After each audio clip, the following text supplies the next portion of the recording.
vēlreiz labvakar. Ir sākusies spēlīt šeit tev un padot tālāk. Tātad, ja jūs mani dzirdat, padodiet to tālāk. Tā ir gan mīlestība, gan enerģija, tā, kas mums šodien pietrūkst. Un paldies Dieviņam, ka viņš man to ir iedevis. Es esmu ļoti priecīga, ka es varu palīdzēt cilvēkiem. Un esiet arī jūs priecīgi, arī jūs spējat pateikt cilvēkiem labrīt, veiksmīgu dienu, lūdzu. Un vēl kas ir svarīgi, arvien vairāk jūs sakāt, kā mums ir paveicies, ka mēs dzīvojam Latvijā. Un tā ir mūsu valsts. Un kādu mēs to esam pelnījuši, tādu mums viņa arī ir. Bet ja mēs mainamies, mums viss mainās. Un padomājiet, ko jūs vēlaties visvairāk.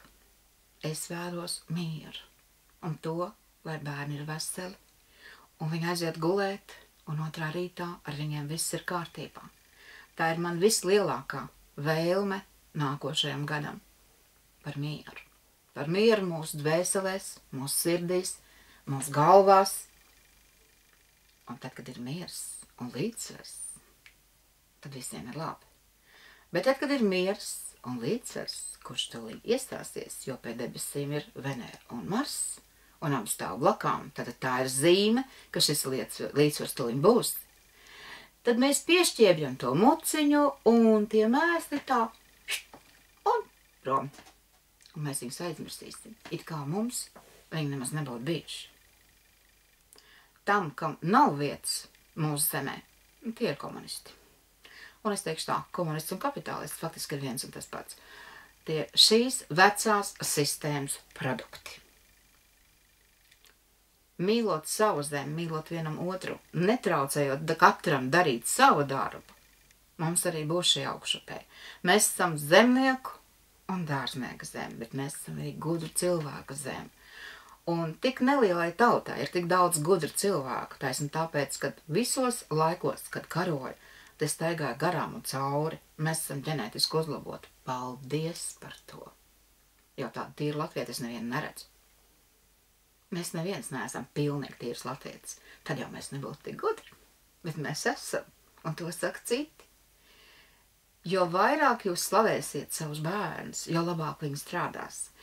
Tikai nevajag uzspiest to savu labumu, jo tā jūs domājat, ka jums ir labi saviem bērniem.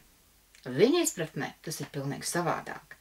Ja māma domā, ka meitai jāprec bagāts un vecs, tad tas ir galīgs muļķības. Viņa nevēl savai meitai laimi.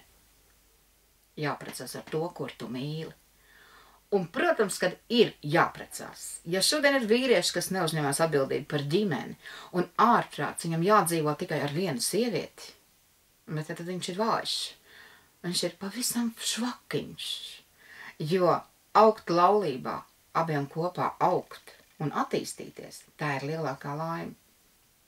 Un lielākā laime ir sagaidīt zelta kāzas, un, protams, pa vidu tur ir viss kaut kas, to mēs skaidri zinām, jo ne jau katru dienu spīd saule, bet būt kopā, atbalstīt vienam otru, laist bērnus vaļā, dzīvot, atrast sev nodarbošanos.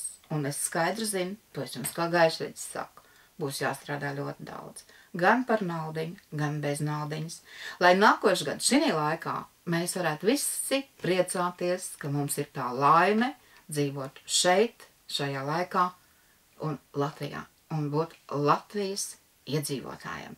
Nav svarīgi, kā cilvēkam tautība, viņš šeit ir piederīgs. Tātad, ja varētu pacelt tostu, tad es teiktu, es apsveicu jūs Ziemassvētkos un vēlu jums visu to labāko. Viss tas labākais ir, lai jums būtu mīlestība, un lai jūs varētu sēdēt pie sveču gaismas, jo pie sveču gaismas būs jāpasēž. Un vēl ir laba ziņa, nākošais gads dzims daudz bērnu.